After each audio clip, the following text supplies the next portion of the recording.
Hi there, Hi, everybody. My name is Randy Mallison. I'm Director of the Emerging Media Platforms here at Delvinia Interactive in downtown Toronto. I want to welcome everyone out there joining us today for this Delvinia JIG webinar. This one's called, Are They Really That Different? The Digital Divide Between Millennials and Boomers. You can find out more about Delvinia by following us on Twitter, Facebook, and over on LinkedIn, and you can find those links to all these accounts in the Twitter area over at delvinia.com. We'll also be making this presentation available on SlideShare later today, and we hope to have a recording of this webinar up on our site in the next couple of days. There's a bit of production to that, so that's why it takes that period of time. Our webinar today is presented by Steve Mast. He's president here at Delvinia Interactive, and you can also find him on LinkedIn, Facebook, and Twitter. So we'll have a few minutes time for questions at the end. This one's a little bit longer, so maybe not that much time, but you can enter your questions in the Q&A section in the WebEx interface. That should be down the lower right corner of the screen. And we'll also be watching over on Twitter, and if you'd like to join the conversation there, just use the hashtag #DelviniaJig. And we'll also have that featured on all the slides throughout the presentation. And if we do not get to your questions, we'll be happy to respond to you individually via email. And if you have questions, even afterwards, feel free to contact and email us. So I'll turn the proceedings over to Steve Mast. Great, thanks, Randy. Good afternoon, everyone. And just to let you know, Randy's actually going to hang out on the line, and hopefully he'll add a little color commentary along the way, so it's not just my voice you hear for the rest of the hour. So just as we get started here, I thought I'd give everybody a little bit of a background of who Delvinia is and just what we're all about. So essentially we are a digital strategy and customer experience design firm. And essentially we run two brands. Delvinia is the one brand and the other one is Asking Canadian. So just on the Delvinia brand, essentially we're design digital customer experiences. We have a customer insight practice, digital strategy, and ultimately an interactive design group. On the Asking Canadian side of things, we have essentially it's an online research community. It's made up of about 160,000 Canadians. Of those 160,000, we have a pretty deep profiling variables of them, specifically around a lot of digital aspects of those Canadians' lives, such as mobile usage, online usage, those kinds of things. And essentially the presentation you're about to see as well is actually going to have a fair amount of research data in it that's actually, most of it is profiling information and or survey information that was gathered from these Canadians within our Asking Canadians panel. Since 1998, we've enjoyed working with many brands and still continue to work with many of these brands today. So we've really enjoyed helping them design their various different digital experiences over the years. So that's all the shilling I'm going to do for right now. Let's get on with the actual presentation itself. So Millennials and Boomers, this is obviously a pretty hot topic, particularly around the millennials. It's been discussed now for several years. There's been a number of books written about it. Don Papscott wrote a pretty famous book around the NGen or NetGen group of people, which is essentially these millennials. And essentially we started to look at, within this presentation, are they really that different? And that's really where I'm going to start the presentation today. And hopefully I'm going to cover off a little bit about their digital behavior, certain general stats, talk a little bit about mobile, some of the sharing behavior between millennials and boomers, and the last thing is I'll just touch on some purchasing behavior that I think is relevant. And then throughout the presentation, instead of it just being a number of slides with data and information, I'm actually going to weave in an example with our Canadian opera company client that we're actually their digital agency of record and do a fair amount of work for them over the last few years. And then at the end, as Randy mentioned, hopefully I'll have a little bit of time left over for a little Q&A. So the first question really is, are they really that different?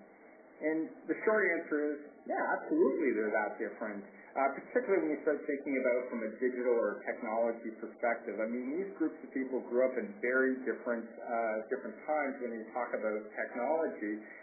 The millennials are growing up with MP3s and Facebook, whereas the boomers, they really grew up with things like vinyl, and instead of Facebook, it was the phone book, for example. So, yes, they grew up differently. However, if we look at, this is a time cover from actually within the 1960s. I think this was like 1962 or 63, when the kind of boomers were just around that point in time where they were starting to really come of age. And this actually Time article, or this entire issue, was all dedicated towards this explosion of new products, and particularly around new technology. We saw the rise of TV and media. There was a lot of other various different huge technology breakthroughs that happened during that time frame.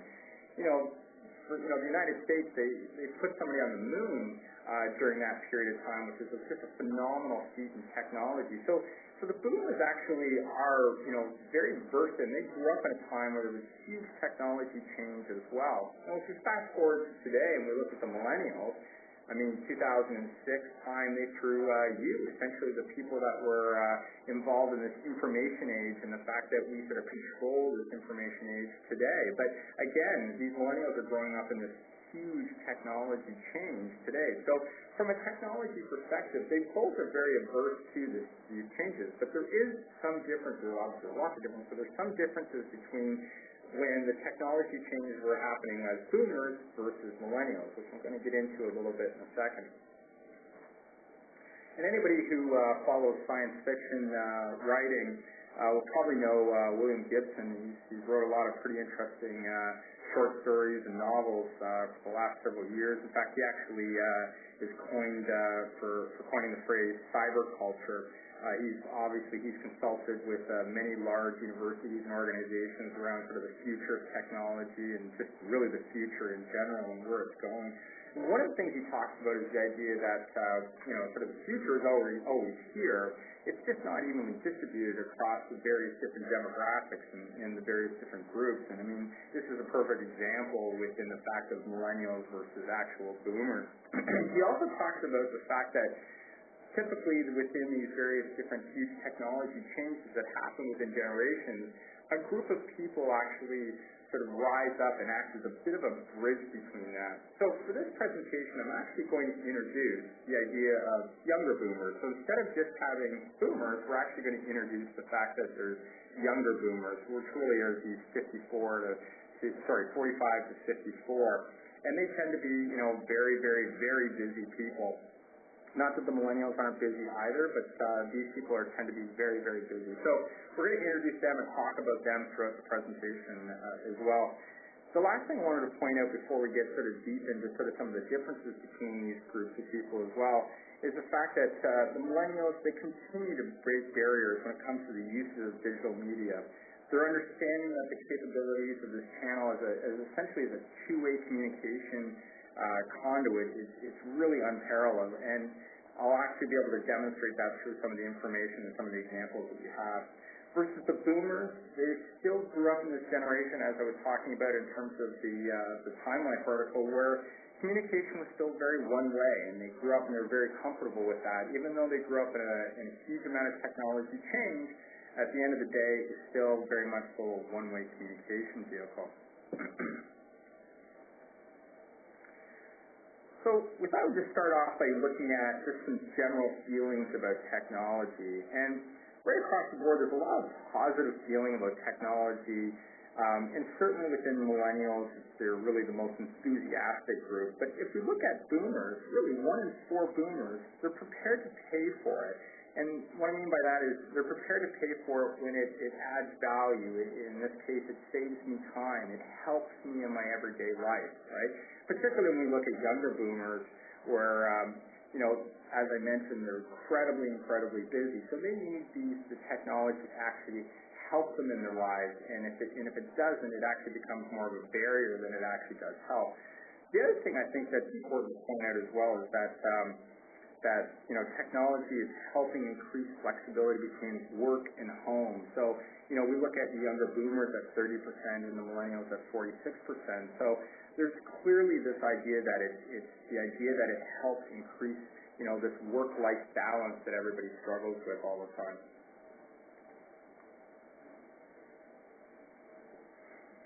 Now, when it comes to millennials and younger boomers, they're virtually speaking the same language when you're thinking about their primary technology. So these are things that they say, like hands off, like I need to have this in my life, otherwise I just I can't function. I need this as part of my life on an everyday basis. And really, when we look at the big difference between the millennials and, say, the older boomers, we're seeing this idea again, as I mentioned, this one-way communication, which, older boomers tend to be a little more averse to things like their desktop, their TV. It's very much so this one-way communication versus the millennials. They tend to lean more towards the mobile devices.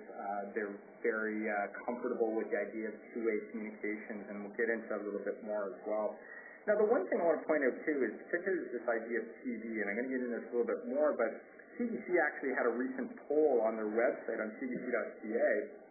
Now, I recognize the fact that this audience is obviously on the web, so they might be predisposed to the web a little bit, but essentially they asked, how do you prefer to watch movies and TV shows?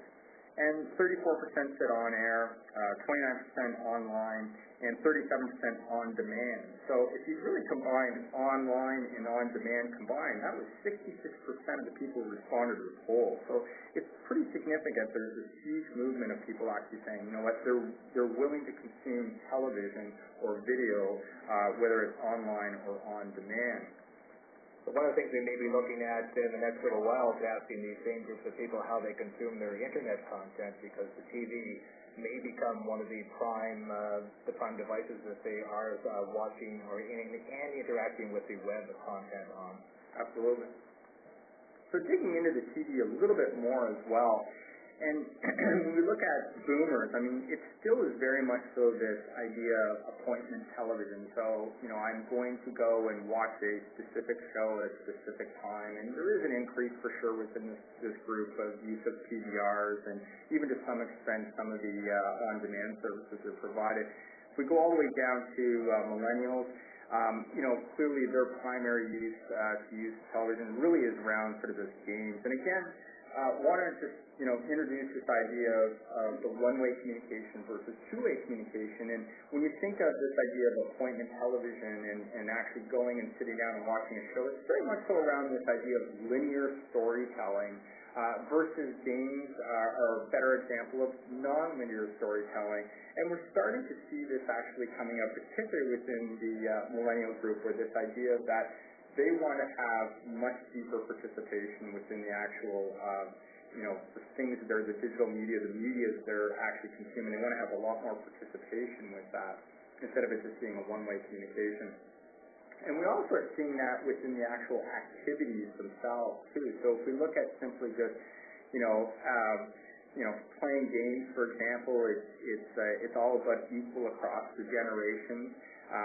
But really they're doing it on different devices. So they're not necessarily doing it on the television. They might be doing it in a mobile sense or whatever. But across the board, we're seeing that for the most part, email, news, banking, they're all equally part of all the lives across millennials, right through to boomers.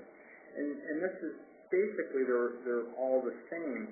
But millennials overall are using digital media dramatically different, or they're adding a new layer on top of that. And this is where I'm getting at, where the idea there's more of this non-linear storytelling, more of this social context that they're adding on top of that as well. So they're doing all the same activities. And the one thing I should point out, too, is we are seeing the younger boomers starting to engage more in that activity, and a little bit more in the sense that they're really trying to connect with the millennials, potentially really connecting with, possibly their children or people within the family of the younger generation.